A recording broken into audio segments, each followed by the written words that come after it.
भगवान के साथ वहाँ उनके अतरंग सखा रहते थे। अतरंग सखा यानी बेस्ट फ्रेंड, सबसे अच्छे मित्र, जिससे आपकी कोई भी बात नहीं छुपी हो। भगवान के अतरंग सखा कौन थे? उद्धव भगवान के सबसे प्यारे मित्र थे। बहुत प्यार करते थे भगवान उनसे। प्यार के साथ साथ बिल्कुल भगवान जैसे ही थे। रूप, रंग, चाल, ढंग, ज्ञान, हरकतें सारी भगवान जैसी थी उनकी। रूप रंग में तो ऐसा कहा जाता है कि भगवान ने उनको भेजा है। एक कारण यह भी था कि उनको देखकर एक बार गोपियाँ यशोदा मैया से कहती हैं कि कृष्ण आ गए। वो इतने भगवान से मिलते जुलते थे। ज्ञान की उन्हें देवताओं के गुरु बृहस्पति जी से विद्या प्राप्त की थी। इतने ज्ञानी थे। कहा जाता है अगर आप बहुत ज्ञानियों में किसी का नाम लेते हैं तो उद्धव जी का नाम लिया जाता है। इतने ज्ञानी थे। एक चीज की कमी थी। कौन सी कमी? उद्धव जी के लिए दुनिया में सबसे ऊपर ज्ञान ही था। वो ज्ञान से ऊपर दुनिया में और किसी चीज को नहीं मानते थे। लेकिन भगवान जानते थे ज्ञान से ऊपर भी कुछ है, और वो है प्रेम। उद्धव जी प्रेम को इतना महत्व नहीं देते थे, सिर्फ ज्ञान। तो भगवान कोशिश कर रहे थे इसको प्रेम तत्व कैसे समझाऊं मैं, पर मौका ही नहीं मिल रहा था। एक दिन भगवान राजकाज के कार्य खत्म करके अपने कमरे में आते हैं। उनके कमरे में एक बड़ी सी खिड़की थी। और कई घर ऐसे होते हैं जिनके घर के ऊपर से सारा शहर दिखता है। दिखता यानी एक एक घर नहीं दिखता, पर आपको ऊपर से सब कुछ दिखता है। कहीं छत पे से दिखता है। भगवान की जो खिड़की थी कमरे वाली, उससे यमुना नदी का तट दिखता था, वृंदावन वाला। आज भगवान को वृंदावन की बहुत याद आ रही है। यहाँ कोई ऐसा होगा जिसके बच्चे बाहर पढ़ते हैं तो हमें बच्चों की बहुत याद आती है, या बच्चों को आपकी याद तो आती ही है। रोजाना नहीं आती, लेकिन कभी कभी ऐसा होता है, बहुत याद आती है। यानी उस दिन वो दिख जाए, वो मिल जाए आज बस। कभी कभी ऐसा होता है। भगवान के लिए आज वही दिन था। भगवान को वृंदावन की इतनी याद आ रही है कि आज उनको ऐसा लग रहा है कि कोई मुझे आज दिख जाए, और कोई पानी भरने आ जाए या गैया चराने आ जाए। कोई किसी भी कारण से आए यमुना नदी तट पर, कोई तो आए बस। अब कई बार जब बहुत याद आती है तो आपको कभी कभी महसूस होने लगता है वो पास हैं। तो एक लीला होती है। भगवान यमुना नदी तट पर एक टक देख रहे हैं। अब भगवान को आए तो कई वर्ष हो गए, तो कई नए ग्वाले आ गए हैं। तो वो गैया चरा कर घर लौटते हैं। तो भगवान कहते हैं, अरे ये तो वही समय है जब मैं श्री दामा मुंद मंगल गैया चरा कर घर लौटा करते थे। और निश्चय यदि वह समय है। और यादों का ऐसा भाव उठा कि एक पल के लिए भगवान भूल गए कि वो कहाँ हैं। और भगवान जोर से आवाजें लगाते हैं, अरे श्री दामा रुको, मैं भी आ रहा हूँ। अरे मुंद मंगल जल्दी चलो, और आज तो बहुत देर हो गई है, और आज तो माता बहुत चिल्लाएगी। और जब ध्यान भटकता है तो समझ आता है वो कहाँ पर बैठे हैं। भगवान जोर जोर से रोने लगते हैं। भगवान की जोर जोर से रोने की आवाज़ें आ रही हैं। और वो आवाज़ सुनकर साथ वाले कमरे में उद्धव जी बैठे थे। वो दौड़कर आते हैं और भगवान को रोता देखकर भगवान को अपने हृदय से लगा लेते हैं। उद्धव जी कहते हैं, प्रभु आप रो रहे हो? आप तो रोने धोने दुख सुख से परे हो, आप क्यों रो रहे हो? भगवान कहते हैं, मुझे वृंदावन की बहुत याद आ रही है। मुझे मेरी यशोदा मैया की बहुत याद आ रही है। मुझे नंद बाबा की बहुत याद आ रही है। भगवान कहते हैं, अरे उद्धव, जब तक मैं वहाँ रहा ना, तब तक मैंने उनको कोई भी सुख नहीं दिया। यशोदा मैया जैसी मैया युगों युगों तक किसी को नहीं मिलेगी। मैं जब तक रहा उनके घर केवल उलाहने ही आए, शिकायतें ही आई। अरे रोजाना कोई दरवाजे पर खड़ा रहता था, तुम्हारे बेटे ने ये कर दिया, तुम्हारे बेटे ने वो कर दिया। फिर भी उनका प्रेम घटने के बजाय बढ़ता ही गया। एक बार मैं गैया चराकर घर थोड़ी देर से लौटा। मेरी माता मुझे हृदय से लगाकर रोने लगी। वो कहती, कन्हैया तू देर मत किया कर, तू पास नहीं रहता ना, मेरा हृदय अपनी जगह छोड़ देता है। मुझे बहुत पीड़ा होती है, तू जल्दी घर आया कर। आज कितने दिन हुए, मेरी माता कैसे रह रही होगी मेरे बिना। भगवान कहते हैं, नंद बाबा जैसे बाबा किसी को नहीं मिलेंगे। अरे मेरे बाबा जानबूझकर जूते नहीं पहनते थे और घर से बाहर जाकर खड़े हो जाते थे, क्योंकि उन्हें पता था कि अभी कृष्ण मेरे जूते अपने सर पर उठाकर लेकर आएगा और आकर कहेगा, भावा आपने जूते नहीं पहने, जल्दी से पहन लो वरना मैया चिल्लाएगी। और मैं अपने हाथों से बाबा को जूते पहनाता था। उद्धव, मैं दावे से कहता हूँ, मैं जब से यहाँ आया हूँ ना, मेरे बाबा ने जूते नहीं पहने होंगे। और उनसे ज़्यादा दुख तो मैंने अपनी भोली भाली गोपियों को दिया है। एक बार यशोदा मैया ने मुझसे कहा कि कन्हैया तुम उनके यहाँ चोरी क्यों करते हो?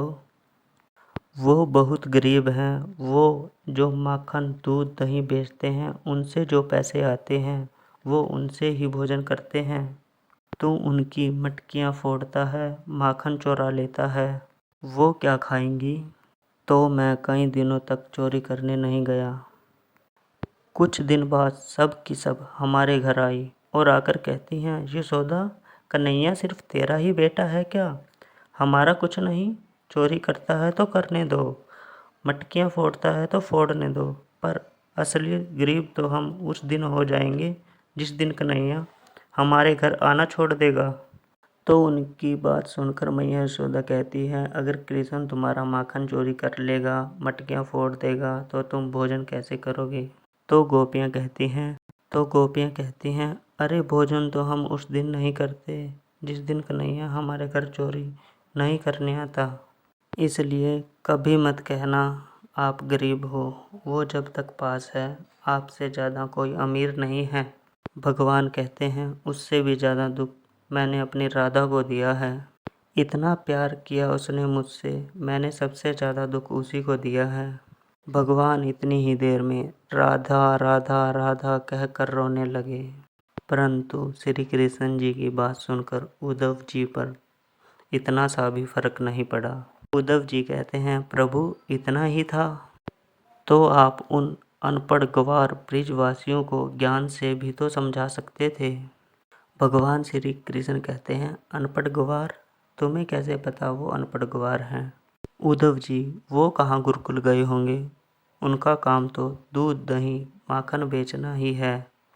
भगवान कहते हैं, ऐसे तो मैं भी एक ही साल गुरुकुल गया हूँ। एक वर्ष में कोई कितना सीख लेगा? अगर आपके बच्चे को क्लास 1 में डालें तो वो सीख गया जिंदगी भर। भगवान कहते हैं, मैं एक वर्ष गुरुकुल गया हूँ, मैं कितना सीख लूँगा फिर। उद्धव जी, अरे प्रभु ज्ञान की शुरुआत तो आपसे ही होती है, आप ही ज्ञान हो। भगवान जी समझ गए ये मौका अच्छा है। भगवान ने कहा, सही कहा, मैं ना समझा सका उन्हें। तुम जाओ ब्रिज जाओ, नंद बाबा से मिलो, यशोदा माता से मिलो, गोपियों से मिलो और उन्हें समझाओ कि ये रोना धोना प्यार को छोड़कर वह ज्ञान के मार्ग पर चले। अब उद्धव जी को इतना भरोसा था अपने ज्ञान पर, उन्होंने कहा, ठीक है। भगवान ने कहा, पर वस्त्र बदल कर जाओ।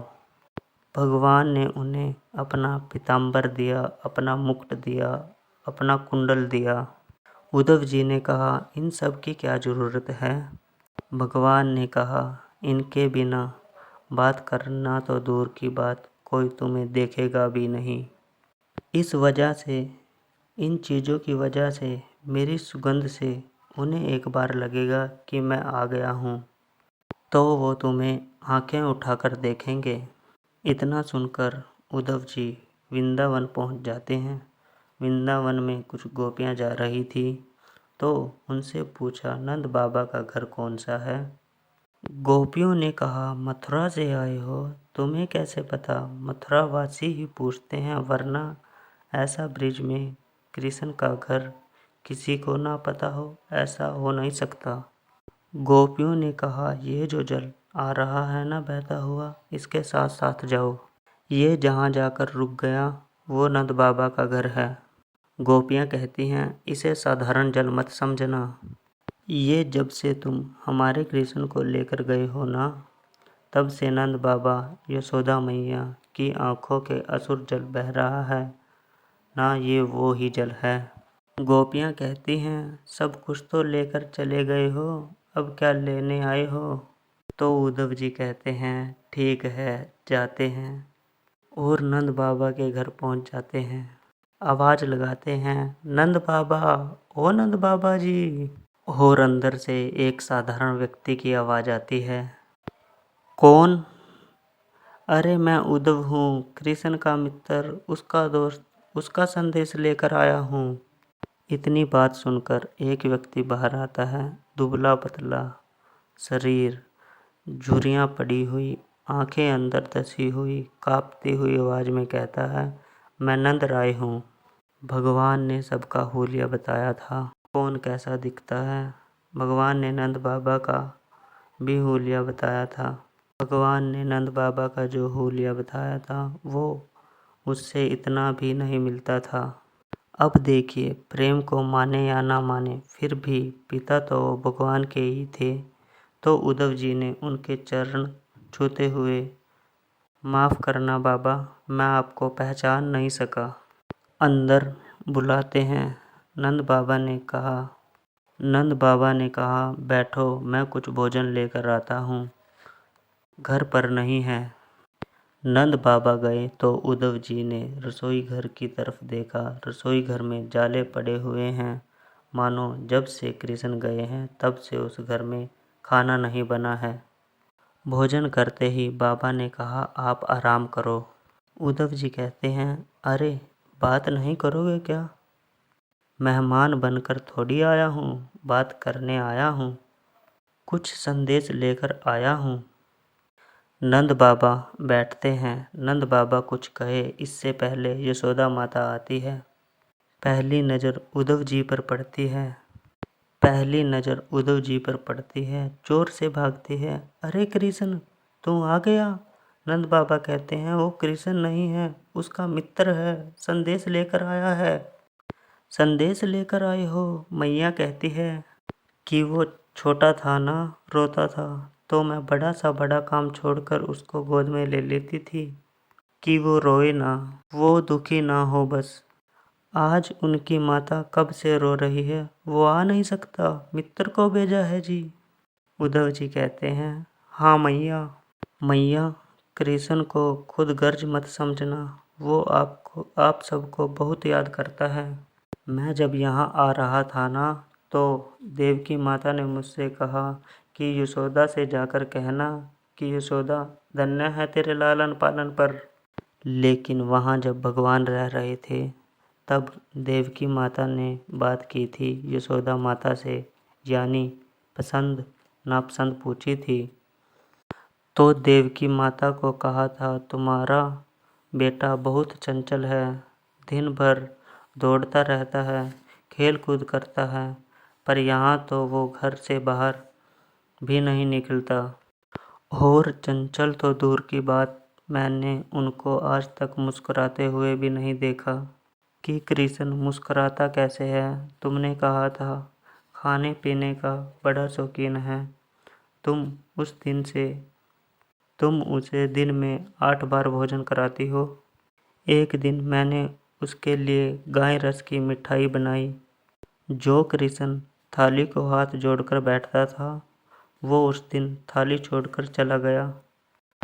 जाकर कहता है, देवकी माता से कहना मेरी थाली में गाय रस से बनी कोई भी मिठाई ना लेकर आए।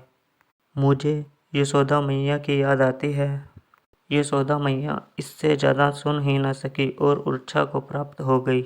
नंद बाबा उन्हें अंदर सुला देते हैं। नंद बाबा कहते हैं कि ये इतनी ही देर आराम करती है जब तक ऊर्जा को प्राप्त होती है, वरना पागलों की तरह घूमती है, हर घर जाती है, दरवाज़ा खटखटाती है।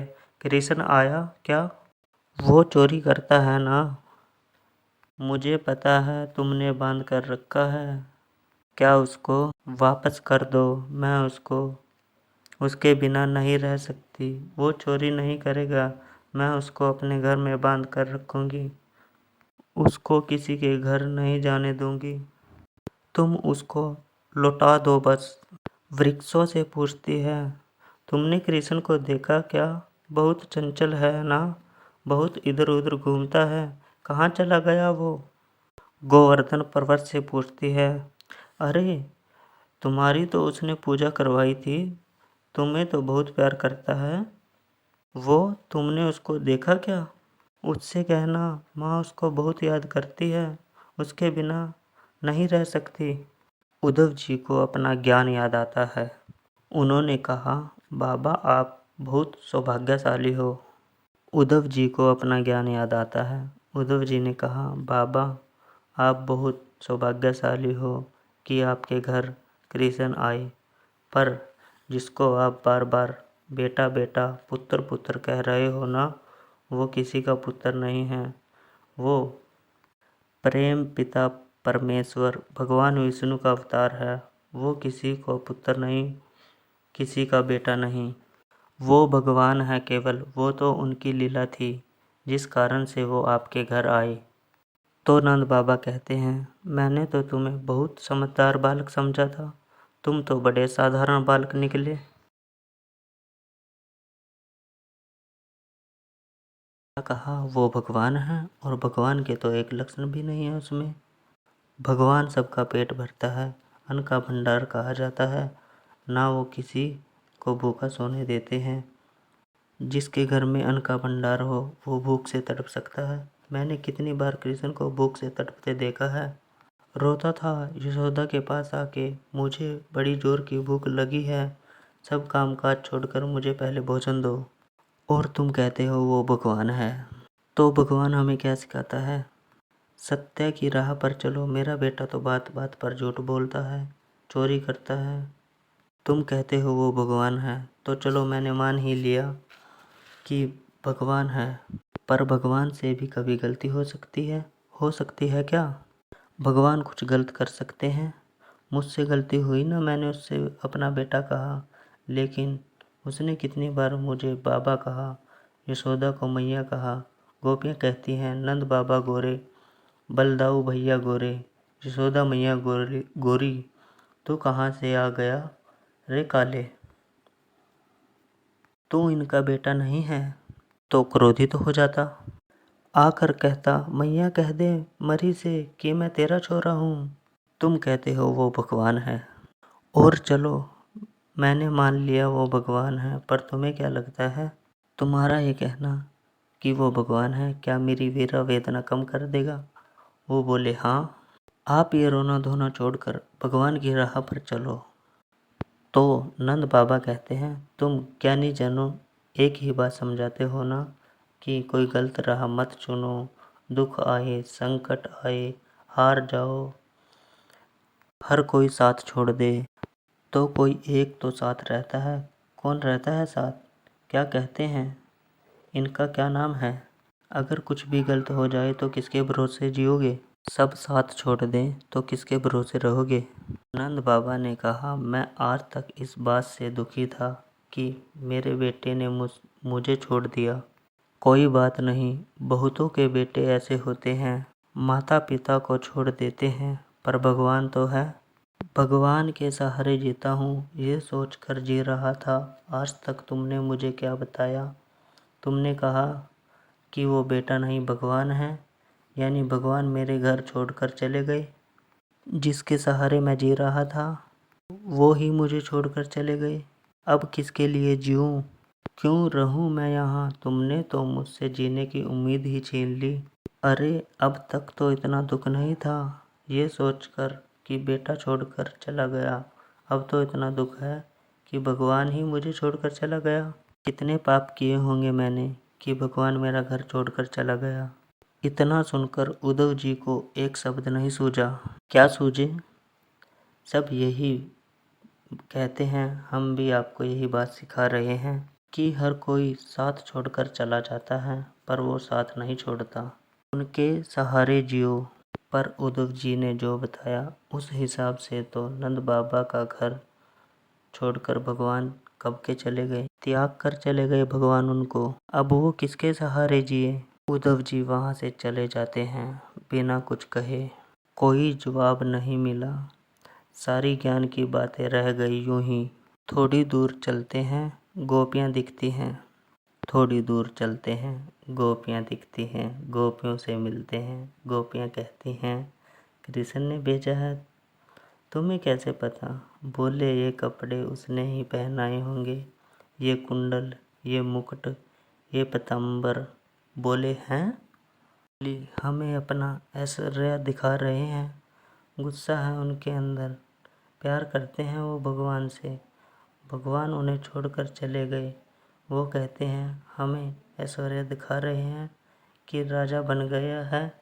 उद्धव जी कहते हैं, इतना क्रोधित होने की क्या बात है? अरे, उसने संदेश भेजा है तुम्हारे लिए। क्या संदेश? बोलो।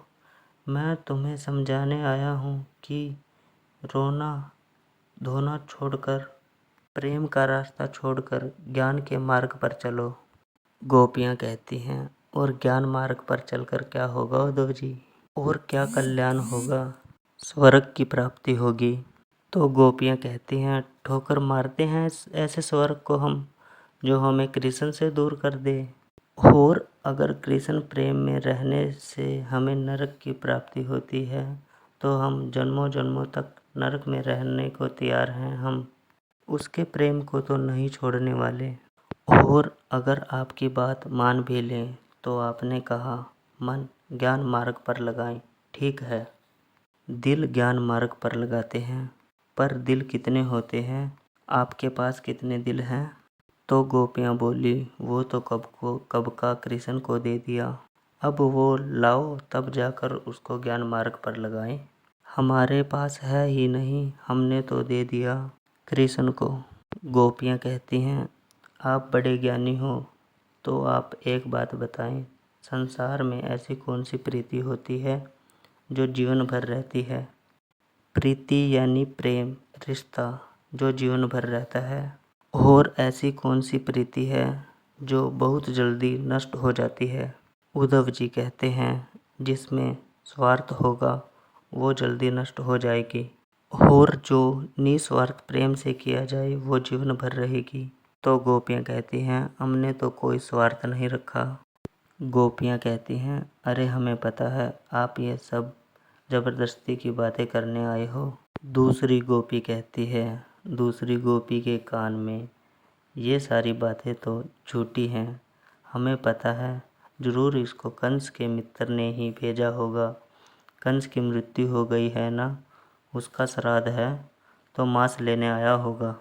गोपी ने कहा, यहाँ पर मांस कहाँ? और बोली, इन सब को अच्छे से पता है, कृष्ण के जाने के बाद हम सब मृत की तरह घूम रहे हैं। सबकी मृत्यु हो गई है, मानो सब जीने को जी रहे हो। शमशान घाट है ये। दूसरी गोपी कहती है, अगर ये मांगेंगे तो तुम इनको अपना हृदय दे दोगे? बोली, क्यों नहीं? और मामा के श्राद्ध में भांजा भी तो होगा, सारा काम वो ही देख रहा होगा। हम उसको नहीं मिल सकते, पर हमारे हृदय को वो देखकर ही पहचान जाएगा ये किसका हृदय है, ये किस गोपी का है। ऐसे भाव हैं गोपियों के। ये ही भाव मीराबाई के थे। मीराबाई एक बार भगवान को बहुत याद करती है। वो भजन गा रही थी, प्रार्थना कर रही थी। भगवान उसे दर्शन देने नहीं आए। कभी कभी प्रतीक्षा लेते हैं। उस दिन आ नहीं रहे भगवान। बहुत याद आ रही, रो रही।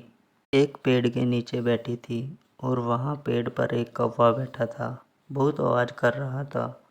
तो मीराबाई उसे क्या कहती है, पढ़ कलेजो मैं धरूं रे कि काढ़ कलेजो, मैं धरूं रे कागा तू ले जा। कि तुझे बहुत भूख लगी है इसलिए तू बहुत आवाज़ कर रहा है ना, तो मैं अपना कलेजा निकाल कर देती हूँ, लेकिन इसे यहाँ मत खाना। कहाँ पे खाना? कि काढ़ कलेजो मैं धरूं रे, कि काढ़ कलेजो मैं धरूं रे कागा तू ले जा। कि जाते जो मोरा पिया बसे वो देखे तू खा। इसे यहाँ नहीं खाना, उसके सामने खा। वो जब देख रहा हो तो खुर्द खुर्द कर खाना, उसे पता चले पीड़ा क्या होती है। उद्धव जी कहते हैं कि कहाँ इतना क्रोधित हो रहे थे कि ऐश्वर्य खाने को भेजे हैं, राजा बन गए और उसके लिए इतना बड़ा त्याग करने को तैयार हैं, और उसके लिए इतना बड़ा त्याग करने को तैयार हैं, उसकी बातें कर रहे हैं, उसको इतना प्यार करने को तैयार हैं। गोपियों ने कहा यही तो प्रेम है, कार्य को छोड़ा जा सके पर कार्य की कथा ना छोड़ी जाए। यानी वो साथ नहीं है तो भी उसकी बातें नहीं छोड़ सकते हम, वही तो जीने का आधार है हमारा। और गोपियाँ कहती हैं आपको हमारी बातें समझ नहीं आएंगी, आपको लग रहा है पागल हैं सब, सबको लगता है, सब यही कहते हैं सब पागल हैं, और हम में से किसी को समझ नहीं है, क्योंकि हमारी बातें या तो हम समझते हैं या कृष्ण समझते हैं। ऐसी लीला करके भगवान ने उद्धव जी को प्रेम के बारे में बताया। राधे राधे दोस्तों आपको वीडियो अच्छी लगी हो तो चैनल को लाइक करें, कमेंट करें, सब्सक्राइब करें। राधे राधे दोस्तों।